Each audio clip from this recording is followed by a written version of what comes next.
સળગાવવાનું મુખ્ય કારણ તો એ છે કે આપ જાણીએ છીએ, સૌ જાણે છે કે ભાઈ આ વધુ વરસાદને લીધે પાક સદંતર નિષ્ફળ ગયો છે, તો ખેડૂતને આ ખેતર બહાર કાઢવા માટેના પણ પૈસા નથી, તો શું કરે, કઈ રીતે અને શિયાળુ વાવેતર કરવું તો એના પણ પૈસા નથી. એટલે સરકાર પાસે સૌપ્રથમ તો બધાની એક જ માંગણી છે કે પાક ધિરાણ સંપૂર્ણપણે માફ કરે.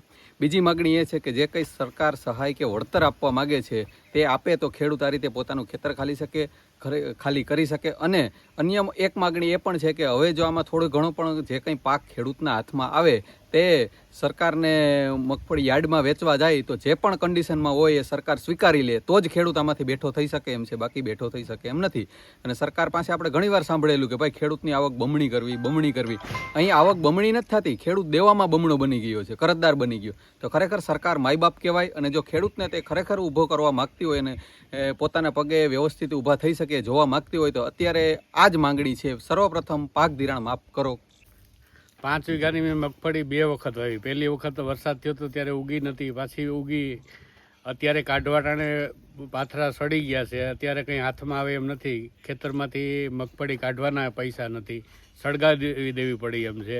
તો મારે સરકારને વિનંતી છે કે આમાં તાત્કાલિક કંઈક સહાય કરે તો ખેડૂત કંઈક બીજા પાક માટે વાવેતર માટે તૈયાર. પહેલાં તો એ વાત કરવાની છે કે અત્યારે અમારે આ ખેતરમાંથી આ બગડી ગયેલા પાથરા કાઢવાની પણ અમારી પાસે પૈસા અને સગવડ નથી, અને ઘઉં વાવવા એના માટેના પણ પૈસા નથી. તો સરકાર સંપૂર્ણ પાક ધિરાણ માફ કરે અને 100% સહાય જાહેર કરે તો આમાં ખેડૂત બેઠો થઈ શકે, બાકી દેવામાં ડૂબી ગયેલો જ રહ્યો છે ખેડૂત.